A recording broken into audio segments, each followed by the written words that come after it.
Hello students. तो last class तक हमने कोलोइडल सॉल्यूशंस या फिर फेज के बारे में पढ़ लिया था।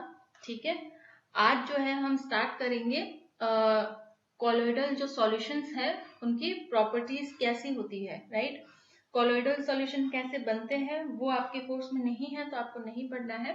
ओके, तो आज पढ़ते हैं प्रॉपर्टीज कोलोइडल सॉल्यूशन की। तो सबसे पहली प्रॉपर्टी हम यहाँ पे स्टार्ट करेंगे काइनेटिक प्रॉपर्टीज, गतिक गुण या फिर kinetic properties. Okay, kinetic properties में बेसिकली जो बहुत इंपॉर्टेंट जो पॉइंट है यहाँ पर वो हम पढ़ेंगे ब्राउनियन मूवमेंट के बारे में। ब्राउनियन मूवमेंट सबने सुना होगा, ब्राउनियन गति। ठीक है, उसके बारे में यहाँ पे पढ़ेंगे। तो जो ब्राउनी मूवमेंट होता है या फिर जो ब्राउनी गति होती है वो कोलोइडल सिस्टम द्वारा प्रदर्शित की जाती है। कोलोइडल सिस्टम जो है वो ब्राउनी गति प्रदर्शित करते हैं विशेष परिस्थितियों में। ठीक है, तो ये बहुत ही इंपॉर्टेंट फंडामेंटल कंडीशन है कि एक कोलोइडल सॉल्यूशन होने के लिए उसमें जो परीक्षित प्रावस्था के जो कण है, ठीक है, उनमें क्या होनी चाहिए, ब्राउनी मूवमेंट होना जरूरी है। ये एक फंडामेंटल कंडीशन है कोलोइडल सिस्टम के लिए। ओके, सेकेंड पॉइंट है यहाँ पे कि कोलोइडल जो पार्टिकल्स जो होते हैं उनका जो डिफ्यूजन होता है वो हमेशा हाई कंसंट्रेशन से लो कंसंट्रेशन में होता है। हाई कंसंट्रेशन से लो कंसंट्रेशन में होता है कोलोइडल पार्टिकल्स का डिफ्यूजन। अब डिफ्यूजन है यानी कि मूवमेंट हो रहा है, हाई कंसंट्रेशन से लो कंसंट्रेशन की तरफ पार्टिकल जो है वो मूव कर रहे हैं, डिफ्यूज हो रहे हैं। ठीक है, तो ये हमेशा कोलोइडल पार्टिकल का diffusion high concentration to low concentration होता है। इसके बाद जो है पॉइंट है वो है कि diffusion is slow in comparison to ordinary small molecules of solute. यहाँ पे हालांकि कोलोइडल सिस्टम में डिफ्यूजन होता है, बिल्कुल होता है, पर जो डिफ्यूजन का जो प्रोसेस है वो बहुत ही ज्यादा स्लो होता है। क्यों स्लो होता है? नॉर्मल जो सॉल्यूट होते हैं, नॉर्मल सॉल्यूशन में जो सॉल्यूट होते हैं उनके मॉलिक्यूल्स क्या होते हैं, छोटे होते हैं, और छोटे होने के कारण उनका डिफ्यूजन जो है वो फास्ट होता है। पर जैसा कि हमने देखा कि कोलोइडल जो सॉल्यूशंस होते हैं उनमें जो पार्टिकल्स होते हैं परिक्षिप्त प्रावस्था के या फिर डिस्पर्स्ड फेज के, वो पार्टिकल्स साइज में जो है वो बड़े होते हैं, जिस कारण से उनका डिफ्यूजन जो है वो स्लो होता है। ठीक है, तो ये इंपॉर्टेंट पॉइंट। इसके बाद देखते हैं, हम पहला पॉइंट उठाते हैं यहाँ पे, जो ब्राउनियन मूवमेंट्स है वो मूवमेंट है वो किसने दिया था, वो सबसे पहले ऑब्जर्व किया था रॉबर्ट ब्राउन ने। ठीक है, रॉबर्ट ब्राउन ने सबसे पहले ऑब्जर्व किया था। कैसे? By ultra microscopic study of suspension of pollen grains in water. जो पोलन ग्रेन्स होते हैं, जो पराग कण होते हैं, पराग कण तो सबको पता है क्या होते हैं, पोलन ग्रेन्स। ओके, तो जो पोलन ग्रेन्स होते हैं उन पोलन ग्रेन्स को वाटर में उसका क्या बनाया, सॉल्यूशन बनाया, और उस पोलन ग्रेन का जो है वो अल्ट्रा माइक्रोस्कोपिक स्टडी किया। क्या? माइक्रोस्कोपिक नहीं, अल्ट्रा माइक्रोस्कोपिक स्टडी करके पता किया कि जो ये वाटर में ये पोलन ग्रेन्स थे, ठीक है, ये पोलन ग्रेन्स पार्टिकल के फॉर्म में होंगे, ये क्या करते हैं, ब्राउनियन मूवमेंट शो करते हैं, एक तरह का मूवमेंट शो करते हैं। ठीक है, और वो मूवमेंट कैसा होता है, यहाँ पे उसने बताया कि ये मूवमेंट जो है वो जिगजैग पैटर्न में होता है। कैसा होता है? जिगजैग पैटर्न में इनमें पार्टिकल्स में मोशन होता है। जो पोलन ग्रेन्स होंगे, ओके, पोलन ग्रेन्स के जो पार्टिकल होंगे वो जिगजैग मोशन शो करेंगे सॉल्यूशन में। और जिगजैग मतलब कि ये यहाँ पे जो आपको दिख रहा है ये इस तरह का जिगजैग जो है वो मूवमेंट यहाँ पे शो किया जाता है पोलन ग्रेन्स के द्वारा। ये ऑब्जर्व किया था सबसे पहले रॉबर्ट ब्राउन ने अल्ट्रा माइक्रोस्कोपिक स्टडी द्वारा। और ये जो जिगजैग टाइप का मोशन है इसी को फिर जो है रॉबर्ट ब्राउन ने जो है ब्राउनियन मूवमेंट कहा अपने नाम पे। ठीक है, ये इसको क्या कहा, ब्राउनियन मूवमेंट। राइट, ओके, तो यहाँ तक बात क्लियर हो गई आपको। ओके, ब्राउनियन मूवमेंट किसे कहते हैं। इसके बाद जो है इंपॉर्टेंट पॉइंट आता है कि every colloidal solution shows this kind of motion. जितने भी सॉल्यूशंस होते हैं कोलोइडल वो इस तरह का मोशन शो करते हैं, उसकी जो डिस्पर्स्ड फेज के पार्टिकल्स होते हैं वो इस तरह का मोशन शो करते हैं या फिर मूवमेंट शो करते हैं, Brownian movement, right. According to Brown, micro particle shows fast movement.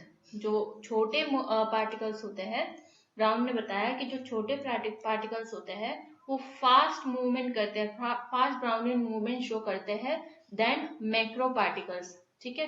बड़े कणों की तुलना में छोटे कण जो है वो ज्यादा फास्ट ब्राउनियन मूवमेंट शो करते हैं, ठीक है।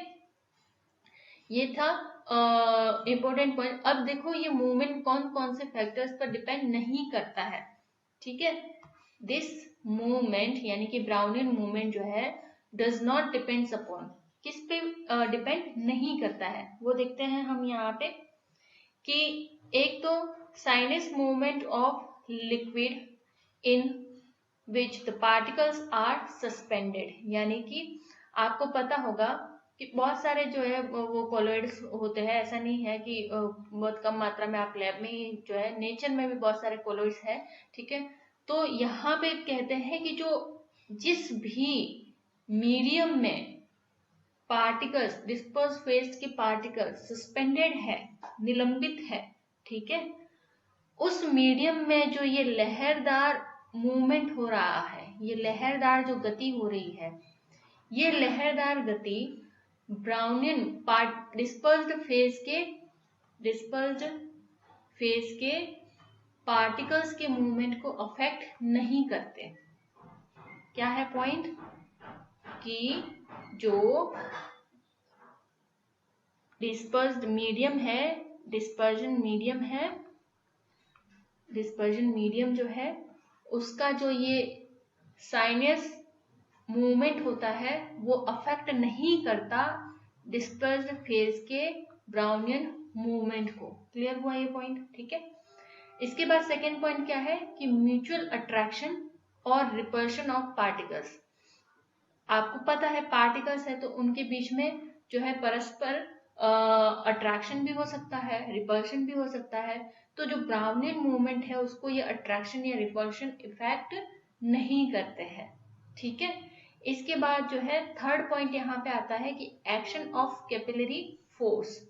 एक्शन ऑफ कैपिलरी फोर्स, जो केशिका बल होते हैं, पढ़े होंगे आप सबने केशिका बल पढ़े हुए हैं, ठीक है। जो केशिका बल होते हैं वो भी ब्राउनियन मूवमेंट को अफेक्ट नहीं करते हैं, ठीक है। इसके बाद जो डी पॉइंट है वो है कि quantity of vaporization of liquid substance under microscope. जब भी आप माइक्रोस्कोप के नीचे ऑब्जर्व कर रहे हो ब्राउनियन मूवमेंट को, मान लो कि स्लाइड ली है आपने, ठीक है, आप यहाँ पे ब्राउनियन मूवमेंट को ऑब्जर्व कर रहे हो, तो जैसा कि मैंने आपको गैस स्टेट पढ़ाई थी तभी बताया था कि हमेशा जो है भले लिक्विड हो उसका कोई ना कोई जो है वेपर प्रेशर होता है, क्योंकि बहुत ही कम क्वांटिटी में ही सही वेपराइजेशन तो होता रहता है, ठीक है। तो यहाँ पे हम ये कह रहे हैं कि अंडर ऑब्जर्वेशन जो भी हमारा कोलोइडल सॉल्यूशन है उसमें जो भी वेपराइजेशन होगा, उसकी जो क्वांटिटी होगी वेपराइजेशन की अंडर माइक्रोस्कोप, वो भी इस लिक्विड में जो डिस्पर्जन फेज के पार्टिकल्स है उसकी ब्राउनियन मूवमेंट को अफेक्ट नहीं करते हैं। जब भी आप ऑब्जर्व कर रहे हो और वेपराइजेशन हो रहा है तब ऑब्जर्व करते टाइम आपको कोई ऐसा इफेक्ट देखने को नहीं मिलता कि वो इन पार्टिकल्स की ब्राउनियन मूवमेंट को अफेक्ट कर रहा हो। क्लियर हुआ ये पॉइंट, ओके। तो ये थे फैक्टर्स जो ब्राउनियन मूवमेंट को अफेक्ट नहीं करते हैं, ठीक है। इसके अलावा जो एग्जाम्पल देखें अगर हम, तो Brownian movement best observed in milk. जो अगर आप ध्यान से देखोगे, जब भी आप दूध पीते हैं ग्लास में वगैरह, ठीक है, तो जब दूध खत्म हो जाता है, आप कंप्लीट हो जाता है, आप पी लेते हैं, तो उस टाइम अब तक ऑब्जर्व नहीं किया हो तो आज ही सही आप ऑब्जर्व करना कि जब खत्म हो जाता है तो उसमें फिर भी जो थोड़ी सी लेयर बची हुई होती है, चिपका हुआ रहता है ग्लास के वगैरह, तो उसमें आप ऑब्जर्व करोगे अगर ध्यान से, तो आपको दिखेगा कि कुछ ना कुछ मूवमेंट उस लेयर में हो रहा है, जो भी चिपका हुआ है जितना भी, ठीक है, तो वो कुछ ना कुछ मूवमेंट हो रहा है। ये देखना आप बिल्कुल आप खुली आंखों से भी ऑब्जर्व कर सकते हो ये तो, ठीक है। तो जो मिल्क होता है उसमें ब्राउनियन मूवमेंट बहुत अच्छे से ऑब्जर्व किया जा सकता है। ओके, चलो ये तो थे जो फैक्टर अफेक्ट नहीं करते और बेस्ट एग्जांपल उसका, ठीक है। इसके बाद जो है जो फैक्टर्स अफेक्ट करते हैं ब्राउनियन मूवमेंट्स को वो देखते हैं। एक तो अफेक्ट करता है साइज। साइज देखो, size of particle should be less than 0.005 mm, ठीक है। जो ब्राउनियन मूवमेंट, जो भी कोलोइडल सॉल्यूशन जो है ब्राउनियन मूवमेंट शो करेगा, ब्राउनियन मूवमेंट शो होने के लिए जरूरी है कि जो भी परिक्षिप्त प्रावस्था है या डिस्पर्जन फेज है उसमें जो पार्टिकल्स हैं उनका साइज जो है वो 0.005 mm से कम होना चाहिए। ज्यादा है तो वो ब्राउनियन मूवमेंट अच्छे से हम ऑब्जर्व नहीं कर सकते उसमें, ठीक है। इसके बाद जो नेक्स्ट पॉइंट है वो है not shown by common liquid suspension, ठीक है। जो नॉर्मल या फिर जो कॉमन साधारण से लिक्विड सस्पेंशन होते हैं, ठीक है, जो द्रव निलंबन होते हैं, उनके द्वारा जो है वो ब्राउनियन मूवमेंट शो नहीं किया जाता है, जो नॉर्मल लिक्विड्स होते हैं। Okay, due to large sized particles. क्यों? क्योंकि उनका पार्टिकल का साइज बहुत ज्यादा बड़ा होता है, और बड़ा है साइज तो वो हैवी भी होंगे पार्टिकल, और हैवी होंगे तो आसानी से मूवमेंट नहीं हो पाएगा, जिस वजह से उनमें क्या ब्राउनियन मूवमेंट शो नहीं होता है या फिर हम ऑब्जर्व नहीं कर पाते हैं, ठीक है। तो ये थे पॉइंट जो फैक्टर्स अफेक्ट करते हैं। इसके बाद जो है कि जिग्मोंडी ने 1905 में जो है अल्ट्रा माइक्रोस्कोपिक स्टडी किया बहुत सारे कोलोइड्स को, ठीक है, और फिर वहां से कुछ उसने फैक्ट्स जो है वो बताए। फैक्ट्स ध्यान रखना, फैक्ट्स बताए कि पहला पॉइंट है यहाँ पर, small size particle move fast and actively than large size particle. आज जब हम ये बात सुनते हैं तो हमें लगता है ठीक है ना, नॉर्मली तो है, स्मॉल साइज है तो वो फास्ट ही मूव करेगा, लार्ज साइज है तो वो फास्ट मूव नहीं कर पाएगा। पर जब ये स्टडी हो रही थी उस समय इतना पता नहीं था, आज हमारे लिए ये नॉर्मल है, ठीक है। तो स्मॉल साइज पार्टिकल जो है वो फास्ट मूव करते हैं और एक्टिवली मूव करते हैं, सक्रियता से मूव करते हैं लार्ज साइज पार्टिकल की तुलना में। ओके, इसके बाद सेकेंड पॉइंट है कि the movement of these particles does not change with time. याद रखना कि इन पार्टिकल्स का जो मूवमेंट होता है, इन पार्टिकल्स की जो गति होती है, या फिर मूवमेंट की जगह आप स्पीड भी कह लो, क्या स्पीड भी कह लो, तो इन पार्टिकल्स की जो गति का जो गति होती है या फिर जो मूवमेंट होता है वो टाइम के साथ चेंज नहीं होता। टाइम के साथ चेंज नहीं होता, वो क्या रहता है, कांस्टेंट रहता है, ठीक है। कई सालों तक, कई महीनों तक वो जो है वो मूवमेंट या गति उसकी कांस्टेंट रहती है, पार्टिकल सेम गति से मूव करता रहता है, ठीक है। दूसरा पॉइंट है यहाँ पे कि speed of movement of particle very with temperature. पर ध्यान रखना, सेम गति से मूव कब तक करता रहेगा, जब तक उसका टेम्परेचर सेम है, ठीक है। बहुत सालों तक, बहुत महीनों तक उसे सेम टेम्परेचर, सेम कंडीशन मिल रही है तो उसकी स्पीड में कोई चेंज नहीं होगा। पर अगर आप उन पार्टिकल्स पर टेम्परेचर बढ़ा दे तो पार्टिकल्स का मूवमेंट है या जो स्पीड है वो बढ़ जाती है, ठीक है। क्या हो जाती है, स्पीड इंक्रीजेस विद टेम्परेचर, ठीक है। तो ये था कि फैक्टर्स कौन से अफेक्ट करते हैं, और जिग्मोंडी ने जो अल्ट्रा माइक्रोस्कोपिक स्टडी किया बहुत सारे कोलोइड्स को, उनके बेसिस पे उसने कुछ फैक्ट्स दिए। ये तो है कि फिक्स है कि ऐसा होता ही है, ठीक है। इसमें कोई थ्योरी नहीं है कि बाद में जाके गलत हो गई, ऐसा होता ही है, राइट। चलो नेक्स्ट पॉइंट है यहाँ पे, कुछ इंपॉर्टेंट पॉइंट देख लो कि ये ब्राउनियन मूवमेंट जो है वो क्या करता है, डायनेमिक कंसेप्ट को कंफर्म करता है। जो भी पार्टिकल्स होते हैं उनके डायनेमिक कंसेप्ट को जो है वो कंफर्म करता है। पार्टिकल्स के डायनेमिक कंसेप्ट को का क्या मतलब है यहाँ पे, पार्टिकल्स के डायनेमिक कंसेप्ट से यहाँ पे मतलब है कि जो पार्टिकल्स होते हैं वो एक जगह पर स्थिर नहीं रहते। डायनेमिक कंसेप्ट क्या कहता है कि जो कण होते हैं वो स्थिर नहीं रहते एक जगह पर, उनमें लगातार जो है वो मूवमेंट होता ही रहता है। ये कौन कहता है? डायनेमिक कंसेप्ट कहता है। अब इसी डायनेमिक कंसेप्ट को कंफर्म कौन करता है? Brownian movement. ठीक है, तो ब्राउनियन मूवमेंट क्या करता है? डायनेमिक कंसेप्ट को कंफर्म करता है। ओके, जैसे कि हमने पढ़ाई है फाइन कि पार्टिकल्स मूव करते हैं, राइट? तो ये डायनेमिक कंसेप्ट को कंफर्म करता है। नेक्स्ट पॉइंट है stability of colloidal solution. Okay, stability कैसे डिसाइड करता है ब्राउनियन मूवमेंट? देखो, अगर पार्टिकल्स में मूवमेंट नहीं होगा, अगर पार्टिकल्स में मूवमेंट रुक जाएगा मतलब कि क्या? कि उस पर गुरुत्वाकर्षण का प्रभाव बहुत ज्यादा हो रहा है। ठीक है, गुरुत्वाकर्षण का इफेक्ट जो है वो बहुत ज्यादा है, ग्रेविटेशनल फोर्स लग रहा है, तो एक जगह पे क्या हो गया? स्थिर हो गए। जैसे कि हमेशा होता है ना, जिसका भार जितना ज्यादा हो, जैसे पत्थर पे जो है गुरुत्वाकर्षण ज्यादा लगता है, रीजन क्या है? मास ज्यादा है इसलिए। ठीक है, इसी तरह से अगर ये गुरुत्वाकर्षण के विरुद्ध काम कर रहा है, यानी कि मूवमेंट हो रहा है, मूवमेंट क्यों हो रहा है?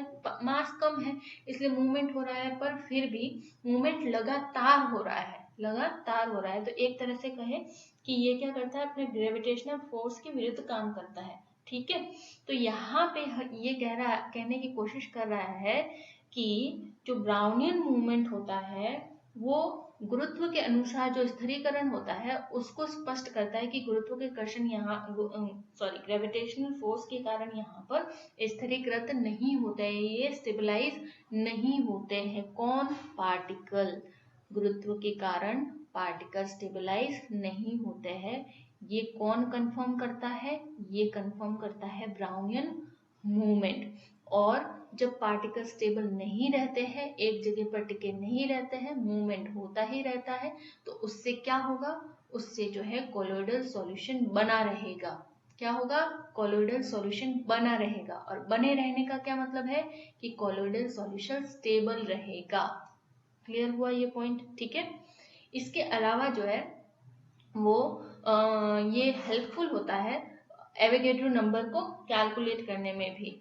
आप जो है वो एवोगैड्रो नंबर को कैलकुलेट करने में भी ब्राउनियन मूवमेंट की हेल्प ले सकते हैं। ये इसके कुछ इंपॉर्टेंट पॉइंट्स थे। ओके, नेक्स्ट जो है प्रॉपर्टी वो है optical property. Optical property basically जो है वो क्या होती है? यहाँ पे ऑप्टिकल प्रॉपर्टी में जो आप मेन पॉइंट पढ़ेंगे वो पढ़ेंगे टिंडल इफेक्ट। क्या पढ़ेंगे? Tyndall effect. पर उसको पढ़ने से पहले टिंडल इफेक्ट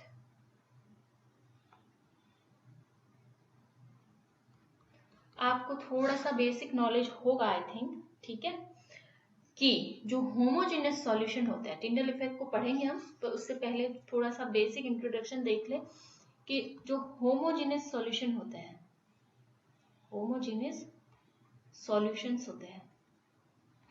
ओके, अब इन होमोजेनियस सॉल्यूशन पर आप जो है लाइट स्ट्राइक करते हैं। लाइट क्या करते हैं? वो स्ट्राइक करते हैं होमोजेनियस। जैसे कि यहाँ से ये आपका एक होमोजेनियस सॉल्यूशन है। ओके, यहाँ से जो है लाइट की एक किरण आई।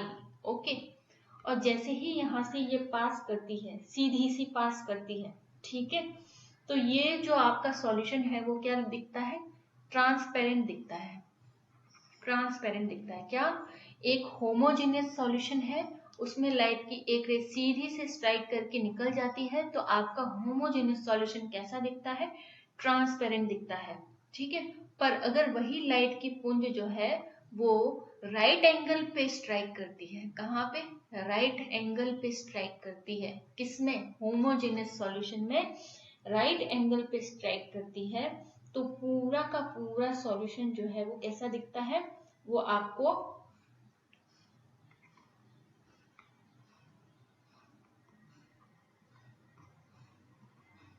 अंधकार युक्त दिखता है। कैसा दिखता है? अंधकार युक्त दिखता है, मतलब कि बिल्कुल ही ब्लैक कलर का, मतलब कुछ नहीं दिखता अंदर। ठीक है, कब?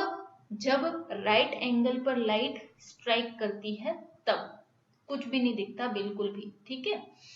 तो यहाँ पे वापस से मैं कंफर्म कर लूँ, वापस से मैं आपको बता दूं, क्या होमोजेनियस सॉल्यूशन में जब लाइट की रे सीधे से स्ट्राइक करती है तो सॉल्यूशन आपको ट्रांसपेरेंट दिखता है, और जब वो राइट एंगल पे स्ट्राइक करती है तो आपको जो है वो कोई जो क्या कहते हैं प्रकाश नहीं दिखता, उसमें अंधकार युक्त सब्सटेंस दिखता है, वहां पर किसी तरह का कोई विजिबिलिटी नहीं होती है उस सब्सटेंस की, ठीक है, होमोजेनियस में। अब बात आती है कोलोइडल सॉल्यूशन में क्या होगा, क्योंकि हेट्रोजीनस है, हेट्रोजीनस है क्या कोलोइडल सॉल्यूशन, कोलोइडल सॉल्यूशन कैसा है, हेट्रोजीनस है, ठीक है। अब मैं कह रही हूं कि जब कोलोइडल सॉल्यूशन डालते लेते हैं हम, ठीक है, और उस पर जो लाइट की रे आप पास करवाते हैं सीधी, तो जो है वो फ्लोरेसेंस जो है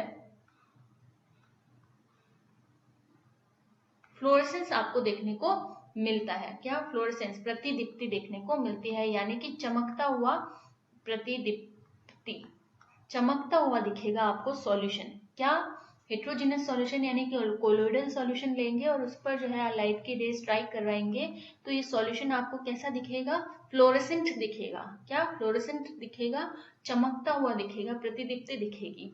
पर इसी लाइट की रे को या इसी किरण को आप क्या करेंगे, राइट एंगल पे स्ट्राइक करवाएंगे ना, तो ये जो फ्लोरेसेंट है वो और ज्यादा बढ़ जाएगा, इसका जो फ्लोरेसेंस है वो और ज्यादा बढ़ जाएगा हेट्रोजीनस के केस में। क्लियर हुआ, ठीक है। तो ये बात होती है हेट्रोजीनस सॉल्यूशन और होमोजीनस सॉल्यूशन में डिफरेंस। अब इस पूरे की स्टडी की गई, इस पूरी प्रॉपर्टी की आगे डिटेल में स्टडी की गई, फेराडे ने की, बाद में जो है टिंडल ने आगे और इसको स्टडी किया, ओके। वो इसलिए जो इसकी ऑप्टिकल प्रॉपर्टी हम पढ़ेंगे टिंडल इफेक्ट, तो स्टडी किसने किया था बाद में, टिंडल ने, शुरुआत किसने करी थी, फेराडे ने, ठीक है। तो जो नेक्स्ट क्लास होगी उसमें हम क्या पढ़ेंगे, उसमें हम पढ़ेंगे टिंडल इफेक्ट क्या होता है, राइट। तो आज की क्लास में इतना